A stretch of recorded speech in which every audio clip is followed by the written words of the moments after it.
अस्सलाम वालेकुम स्टूडेंट्स। आज जो है वो हमारा लेक्चर नंबर 2 है प्रोग्रामिंग फंडामेंटल्स का। फर्स्ट लेक्चर में हम लोगों ने प्रोग्रामिंग लैंग्वेजेस डिस्कस की थी, जो कि मैंने आप लोगों को डिटेल में जो है वो एक्सप्लेन की थी। वो प्रीवियस वीडियो में जो है, अगर आप लोगों ने वो लेक्चर नहीं लिया तो काइंडली वो पहले वो लेक्चर आप लोग जो है वो देख लें। आज जो है हम लोगों का, क्योंकि जो सिलेबस है उसमें सी प्लस प्लस जो है हम लोगों ने डिस्कस करनी है। आज हम लोग हिस्ट्री देखेंगे सी प्लस प्लस की और इसका बेसिक स्ट्रक्चर जो है वो देखेंगे। 1960s में बहुत सी प्रोग्रामिंग लैंग्वेजेस जो हैं वो अपीयर हुई थी, और ये जो है आप ये कह सकते हैं कि अर्ली स्टेज थी जिसमें जो है हम लोग प्रोग्रामिंग लैंग्वेजेस को जो है वो डेवलप किया गया था। सबसे पहले अल्गोल 60 जो है लैंग्वेज डेवलप की गई थी, जिसको एज ए अल्टरनेट के तौर पर फोर्ट्रान लैंग्वेज के डेवलप किया गया था। अब ये जो लैंग्वेज थी फोर्ट्रान, हम लोगों ने, मैंने ये प्रीवियस लेक्चर में बताया था, फॉर्मूला ट्रांसलेशन, ये साइंटिफिक प्रॉब्लम्स के लिए जो है डेवलप की गई थी। स्टैटिस्टिकल या मैथमेटिकल प्रॉब्लम्स के लिए इसे हम लोग को डेवलप किया गया था। तो एल्गोल 60 जो है ये डेवलप की गई थी इसके अल्टरनेट के तौर पर। और इसके बाद जो है सी पी एल 1963 में, यानी कंबाइंड प्रोग्रामिंग लैंग्वेज, क्योंकि फोर्ट्रन के कुछ फीचर्स जो है एल्गोल 60 में जो है वो यूज़ नहीं हो पा रहे थे, तो इसलिए फिर उन्होंने एक कंबाइंड लैंग्वेज जो है डेवलप की, जिसमें जो है एल्गोल और फोर्ट्रन, यानी ये दोनों प्रोग्रामिंग लैंग्वेज का कॉन्क्रीट करके डेवलप किया गया था।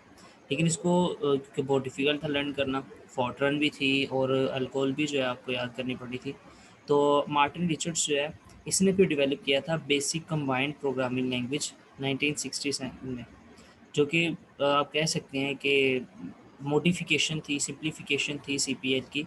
और सीपीएल में जो है, क्योंकि काफ़ी मुश्किल हो रही थी प्रोग्रामिंग करने में, तो इसीलिए जो है फिर बेसिक कंबाइंड प्रोग्रामिंग लैंग्वेज जो है डेवलप की गई। उसके बाद कैम थॉमसन जो है इसने एक लैंग्वेज क्रिएट की थी जिसको बी लैंग्वेज कहा गया था 1970। बी लैंग्वेज जो है ये जो है हमारी एक ऐसी लैंग्वेज थी जो कि आप कह लें कि बेस बनाती थी हमारी सी लैंग्वेज की, जो कि आज भी हम लोग इस्तेमाल करते हैं। सी लैंग्वेज जो है ये बी लैंग्वेज से डेवलप की गई थी, ड्राइव की गई थी। बी लैंग्वेज जो है कुछ बेसिक जो है वो सी लैंग्वेज की डेवलपमेंट प्रोवाइड करती थी। इसको जो है स्टार्टिंग में जो ओरिजिनल डिज़ाइन किया गया था यूनिक्स ऑपरेटिंग सिस्टम के लिए किया गया था। और सी लैंग्वेज जो है जैसे जैसे with the passage of time जब ये पॉपुलर हो गई, ठीक है, तो इसको जो है वाइड रेंज ऑफ एप्लीकेशंस के लिए भी जो है वो इस्तेमाल किया गया। स्टार्टिंग में, क्योंकि हम लोगों ने हिस्ट्री में जब देखा था कि सी लैंग्वेज जो है वो डेवलप की थी डेनिस रिची ने, और बी लैंग्वेज जो है वो कैन थॉमसन ने की थी, तो इसका जो अर्ली वर्जन था उसको के एंड आर सी कहा गया था। उसका पूरा नाम कैनिकॉफ एंड रिची जो है दोनों का मिला के ये लैंग्वेज जो है डेवलप की गई थी। इसके बाद एक American national standard institute organisation है, उन्होंने इसका स्टैंडर्ड वर्जन जो है वो इंट्रोड्यूस करवाया था, जिसको हम लोग NSI-C कहते हैं। इसमें बहुत से ऐसे फीचर्स थे जो कि इससे पहले या ओल्डर वर्जन्स में जो है वो अवेलेबल नहीं थे। इसके बाद बेल लैब जो है उसने डेवलपमेंट स्टार्ट की, जेनी स्ट्रोस्ट्रप्स के नेम से जो है बेल लैब जो है उन्होंने स्टार्ट की सी प्लस प्लस लैंग्वेज 1980 में। ये फर्स्ट कमर्शियल रिलीज थी ऐसी लैंग्वेज जो कि अक्टूबर 1985 में अपेयर हुई थी। ओरिजिनली जो है इसको सी का नेम दिया गया था विद क्लासेस। स्टार्टिंग में जब ये इंट्रोड्यूस करवाई गई थी तो सी विद क्लासेस का नेम दिया गया था इसको, और इसमें इन्हांसमेंट थी ये सी लैंग्वेज की, जो कि सी लैंग्वेज बिल्कुल बेसिक इंटर क्लासेस में जो है पढ़ाई जाती है। इसमें जो है ये आपको सी प्लस प्लस जो इन्होंने इंट्रोड्यूस करवाई थी, डेवलप की थी, ये जो है यूज़र को ऊप जो है उसकी टेक्निक्स प्रोवाइड कर रही थी। लाइक हमने ऑब्जेक्ट ओरिएंटेड प्रोग्रामिंग पढ़ी भी थी, जिसमें मैंने आपको डिटेल में बताया था कि ऑब्जेक्ट्स यूज़ होते हैं, क्लासेस यूज़ होती हैं, उसमें हम लोग पॉलीमॉर्फिज्म वगैरह इस्तेमाल कर सकते हैं, ये सारा कुछ इसमें आता है। सी प्लस प्लस को 1980s में डिफ़ाइन किया गया था, और ये एक यूनिक लैंग्वेज जो है वो बन चुकी थी, और इसके अलावा कंपेटेबल थी, आप इसको different types of operating systems में रन कर सकते थे।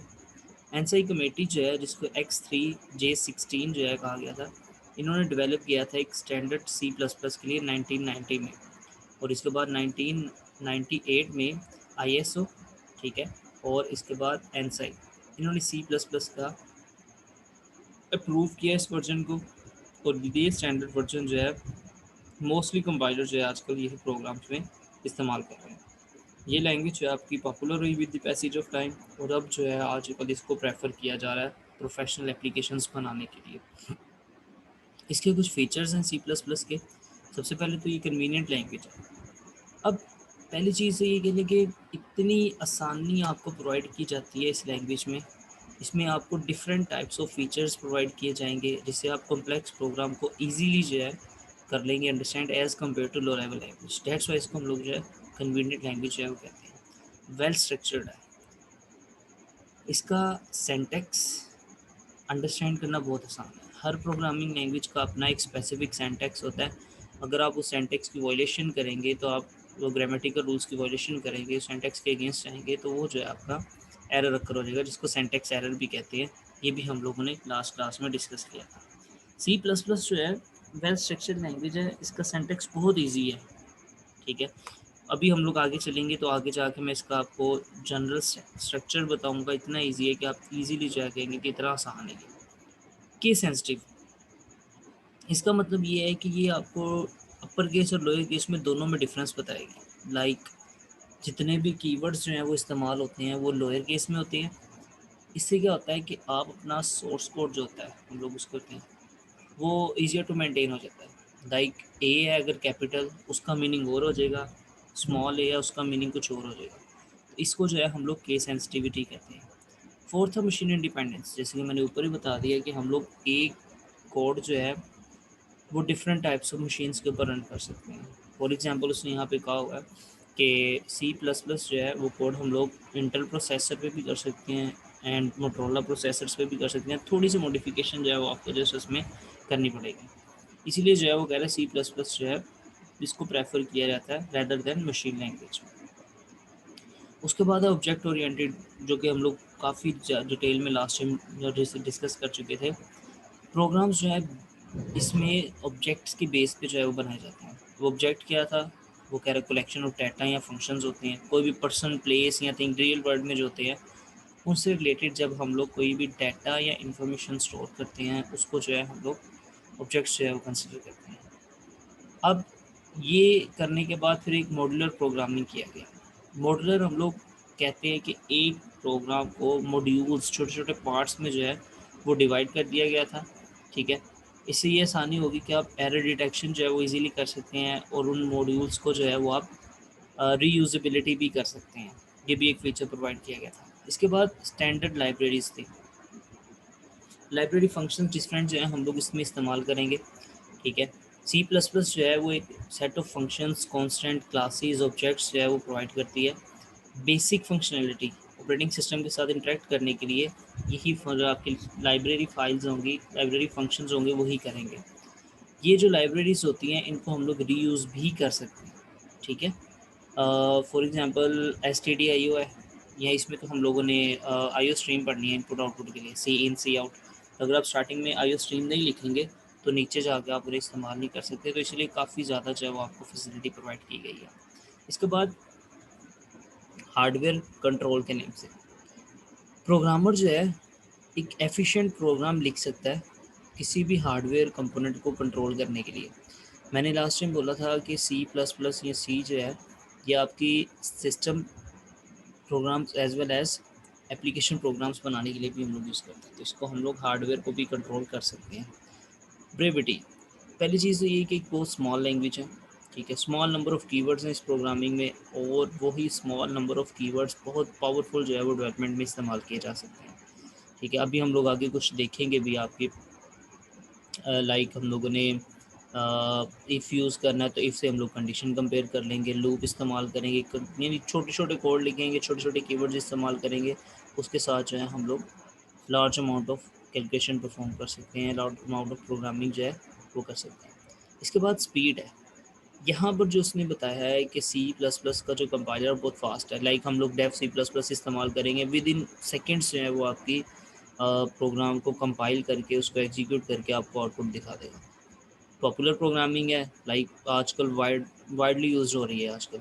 सी प्लस प्लस जो है आप कह लें कि मैं इसे ये कंसिडर करता हूँ कि अगर आप बैकबोन कहेंगे तो वो बजा नहीं होगा, क्योंकि सी प्लस प्लस जो है आपकी बहुत पॉपुलर लैंग्वेज है वो हो चुकी है, क्योंकि इसके टूल्स अवेलेबल हैं कहीं भी आप इजीली किसी भी मशीन में इसको प्रोग्राम को रन कर सकते हैं। सी कंपेटिबिलिटी, सी प्लस प्लस जो है वो कह रहा है सी लैंग्वेज की जो है वो कंपेटिबिलिटी, कोई भी कोड जो हम लोग सी लैंग्वेज में लिख रहे हैं उसको हम लोग, यानी वो आपका सी प्लस प्लस जो होगा तो कह रहा है सेम होंगे, हार्डली थोड़ी सी जो है हमें चेंजिंग करनी पड़ेगी। लाइक कुछ प्रोग्राम्स हम लोग देखेंगे भी सी के होंगे, उसमें थोड़ी सी मॉडिफिकेशन करके हम लोग उनको एग्जीक्यूट कर सकते हैं। तो ये उसने 12 जो है आपको सी प्लस प्लस के जो है हमें फीचर्स बताए हैं, एडवांटेजेस बताए हैं, ये इसके फ़ायदे हैं। नाउ जो सबसे मोस्ट इम्पॉर्टेंट काम है वो है जी बेसिक स्ट्रक्चर। उसने हमें कहा था कि वेल स्ट्रक्चर्ड है। जस्ट 3 पार्ट्स के ऊपर जो है वो आपकी सी लैंग्वेज का जो है वो पूरा स्ट्रक्चर डिपेंड करता है। Number 1 is preprocessor directive, number 2 is main function and number 3 is body, program body, या इसको हम लोग सी प्लस प्लस स्टेटमेंट्स भी कहते हैं। सबसे ज़्यादा मुश्किल बच्चों को लगता है प्री प्रोसेसर डायरेक्टिव्स। मैं कोशिश करूँगा कि इसको मैं आसान लफ्ज़ों में एक्सप्लेन करूँ ताकि आप लोगों को इसमें प्रॉब्लम ना हो। नाउ बेसिक स्ट्रक्चर जो है, अगर आप किसी भी प्रोग्रामिंग लैंग्वेज को सीखना चाहते हैं तो आपको उसका बेसिक स्ट्रक्चर जो है वो आना चाहिए। अगर आपको उसका बेसिक स्ट्रक्चर नहीं आता तो इसका मतलब ये है कि आपको प्रोग्रामिंग सीखने में ऐसा कोई इंटरेस्ट नहीं है और आप बस प्रोग्राम करना चाहते हैं और बस हो जाएगा किसी भी तरह। अगर आपको स्ट्रक्चर ही नहीं पता होगा तो आप प्रोग्राम को लिख ही नहीं सकेंगे। सबसे पहले वो कह रहा है प्री प्रोसेसर डायरेक्टिव इंस्ट्रक्शंस होती हैं जो कि कंपाइलर को जो है दी जाती हैं before execution of actual program. देखिए प्रोसेसिंग होती है एक्चुअल में कोई काम होना, प्री प्रोसेसिंग ये होती है कि कोई काम करने से पहले अगर हम लोग कुछ करेंगे उसको हम लोग बोलेंगे pre processing. Pre processor directive को हम लोग कंपाइलर डायरेक्टिव भी बोलते हैं। ये अभी मैं इसकी एक छोटी सी एग्जांपल आगे जाएगी वहाँ पे जाकर आपको बताऊंगा। इसके बाद वगैरह प्री प्रोसेसर डायरेक्टिव जो है वो प्रोसेस्ड होती हैं उस प्रोग्राम की जिसको प्री प्रोसेसर कहा जाता है। ये सी प्लस प्लस कंपाइलर का पार्ट भी है, ये आपका एमसीक्यूज भी आता है, which one of the following is a part of C plus plus compiler. ठीक है। इसके बाद सेमीकोलन इस्तेमाल नहीं होता, ये आपने याद रखना है। अभी वो भी सेमीकोलन का भी डिस्कस कर लेते हैं। प्री प्रोसेसर डायरेक्टिव जितनी भी होती हैं वो नंबर साइन हैश सिंबल के साथ स्टार्ट होती हैं। ठीक है। और वो डायरेक्टिव जो है जो कि हम लोग प्रोग्राम के स्टार्ट में लिखते हैं, दो जो हैं आपकी सबसे ज़्यादा यूज़ होती हैं, एक होती है इंक्लूड प्री प्रोसेसर और एक डिफाइन भी यूज़ होती है, बट इसके हट के भी हम लोग इस्तेमाल मज़ीद कर सकते हैं। ये इंक्लूड करती है हेडर फाइल आपके प्रोग्राम में। अब इसका मतलब क्या है ये देखिए, हेडर फाइल्स मैंने अभी बताया था कि हमारे different types of library functions, library files जो है हम लोग स्टार्टिंग में ही अपने कंपाइलर को बता देते हैं। ये देखें हैश इंक्लूड, आगे लिखा है आई ओ स्ट्रीम डॉट एच, इसका मतलब है input output stream. Input output stream जो है यानी आपका इनपुट करनी है वैल्यू को यूज़र से लेनी है वो, या इसके अलावा आपने सी आउट करना है आउटपुट शो करवानी है वो आपके प्रोग्राम में स्टार्टिंग में ही ऐड हो जाएंगी। एग्जांपल ये लेने, अगर आप लोग कहीं फॉर एग्जांपल ट्रिप वगैरह पे जाते हैं तो आप लोग सबसे पहले सारी चीज़ें जो है वो पैक करके रख लेते हैं। ठीक है, पैकिंग करते हैं, ये चीज़ें इस्तेमाल होंगी। Same as it is program start करने से पहले आप प्री प्रोसेसर डायरेक्टिव्स जो है वो ऐड करते हैं। प्री प्रोसेसर डायरेक्टिव्स का ये होगा कि आपको आगे जाके आपने जो फंक्शंस इस्तेमाल करने होंगे वो आपके कंपाइलर को पहले से ही मिल चुके होंगे। अगर आप आईओ स्ट्रीम नहीं यूज़ करेंगे तो वो जो है आपका कंपाइलर एरर जनरेट करेगा कि जो मुझे सी इन और सी आउट का नहीं पता। अब इसकी मज़ीद डिटेल जो है वो हेडर फाइल्स से रिलेटेड जो है वो बता रहा है। हेडर फाइल्स क्या है? Collection of standard library functions to perform different task, यानी डिफरेंट लाइब्रेरी फंक्शंस का मजमूआ है जो कि डिफरेंट टास्क परफॉर्म करते हैं। हर हेडर फाइल का अपना अपना पर्पज़ होता है। हेडर फाइल की एक्सटेंशन डॉट एच होती है। ठीक है, इसके अंदर वो फंक्शंस होते हैं जो कि प्री डिफाइंड होते हैं, जिनका पहले से कोई स्पेसिफिक मीनिंग जो है वो लिखा गया। इसके बाद इंक्लूड जो है वो क्या करती है, हेडर फाइल्स को ऐड करती है। इसका सेंटेक्स कुछ इस तरह है, हैश इंक्लूड, आगे एंगल ब्रैकेट्स के अंदर आप हेडर फाइल का नेम लिखेंगे। अगर आपने अपने प्रोग्राम के अंदर कोई मैथमेटिकल फंक्शन परफॉर्म करना है, लाइक हीरो फार्मूला यूज़ करना है या स्क्वायर रूट फाइंड करना है, तो उसके लिए फिर आपको मैथ डॉट एच के हेडर फाइल ऐड करना ज़रूरी है, क्योंकि अगर आप ये ऐड नहीं करेंगे स्टार्टिंग में तो आप मैथमेटिकल फंक्शंस जो हैं लाइक हीरो फार्मूला या स्क्वायर रूट वगैरह जो है वो फाइंड नहीं कर सकते। ठीक है जी। अच्छा, यहाँ पर उन्होंने कहा है कि इसको डबल कोटेशन में भी लिखा जा सकता है सेंटेक्स को, और ये इसने आगे एक एग्जांपल दिया आई ओ स्ट्रीम डॉट एच। अब ये वही जो मैं आपको बता रहा था, मैथ डॉट एच जो है वो प्रोग्राम में जो कि यूज़ होता है प्री डिफाइंड मैथमेटिकल फंक्शंस के लिए। ठीक है। Pre defined mathematical functions like आपने स्क्वायर रूट फाइंड करना है, हीरो फार्मूला लगाना है, इस तरह के जो फंक्शंस होंगे उसमें अगर आपने यूज़ करने हैं आगे, तो आप मैथोडेज को ऐड करेंगे। ये जितना ऊपर काम हो रहा था ये सारा का सारा हो रहा था प्री प्रोसेसिंग में, यानी एक्चुअल में कंपाइलर को हम लोग ये प्रोवाइड करें कि जी ये मैंने ये चीज़ें इस्तेमाल करनी है। इसके बाद आता है मेन फंक्शन। मेन फंक्शन जो है स्टार्टिंग पॉइंट है सी प्लस प्लस प्रोग्राम की। आपके प्रोग्राम की एक्चुअल एग्जीक्यूशन वो मेन फंक्शन से स्टार्ट होती है। हर प्रोग्राम में मेन फंक्शन होना ज़रूरी है। अगर एक प्रोग्राम में मेन फंक्शन नहीं होगा तो वो जो है आपका कंपाइल तो हो जाएगा लेकिन एग्जीक्यूट नहीं होगा। ये चीज़ आपने याद रखनी है। इसका सिंटैक्स कुछ इस तरह है, वॉइड मेन और आगे बॉडी ऑफ मेन फंक्शन आती है। इन ब्रैकेट्स को, ये जो है आपकी, इन ब्रैकेट्स को बोलते हैं पैरेंथेसिस, ये आपने याद रखना है। इनको हम लोग बोलते हैं डेलिमिटर्स या करली ब्रैकेट्स। ये ओपनिंग ब्रेस है, ये क्लोजिंग ब्रेस है आपका, ठीक है जी। अच्छा, इसके बाद नेक्स्ट जो है सी प्लस प्लस स्टेटमेंट्स हैं। करली ब्रेसेस जो मैंने ये आपको दो बोली हैं, ये वाली ओपनिंग और क्लोजिंग, इसके दरमियान में जो भी हम लोग लिखेंगे वो आपकी सी प्लस प्लस स्टेटमेंट्स कहलाएंगे। करली ब्रेस, ये जो ब्रैकेट है इसको ओपनिंग बोलेंगे हम लोग, ठीक है, और ये वाली जो है इसको क्लोजिंग ब्रेस बोलेंगे। इनको हम लोग डेलीमीटर्स भी बोलते हैं। सारा मैं ऊपर एक्सप्लेन कर चुका हूँ।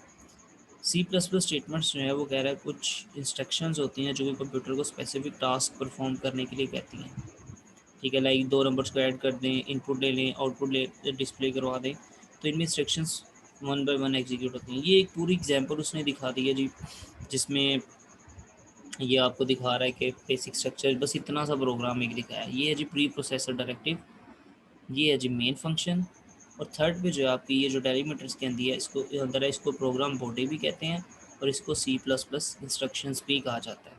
ये जो आपके सामने कॉमा और उसके ऊपर डॉट आ रहा है, इसको स्टेटमेंट टर्मिनेटर भी कहते हैं, सेमी कोलन भी इसे ही बोलते हैं हम लोग, ठीक है। ये एग्जांपल में वो दिखा रहा है कि पहली लाइन जो है प्री प्रोसेसर डायरेक्टिव है जो कि हेडर फाइल ऐड कर रही है आईओ स्ट्रीम के आपके प्रोग्राम में। सेकेंड लाइन जो है वो आपकी मेन फंक्शन है जहाँ से आपके प्रोग्राम की एग्जीक्यूशन स्टार्ट होगी। सी आउट क्या है, ये सारा जो है हम लोग इंशाल्लाह आगे चल के देखेंगे उसमें होता क्या है। बस जनरल आपको ये बता दूँ, सी आउट आउटपुट डिस्प्ले करवाने के लिए यूज़ होता है। सी आउट के अंदर आप जो भी लिखेंगे वो आपकी स्क्रीन के अंदर सेम एज इट इज़ वैसे ही जो है वो आउटपुट में शो हो जाएगा। तो यहाँ तक हमारा था जो कि लेक्चर नंबर 2 की डिटेल मैंने बताई है। ये हमारा लेक्चर 2 एंड 3 दोनों जो है मर्ज होकर मैं इसको एक ही लेक्चर में जो है वो आपको डिलीवर कर रहा हूँ। उम्मीद है आप सबको समझ लगी होगी। अगर किसी को भी कोई प्रॉब्लम है तो मेरे से क्वेश्चन पूछ सकते हैं, इंशाल्लाह मैं जो है आपको टाइमली रिस्पॉन्स करूँगा।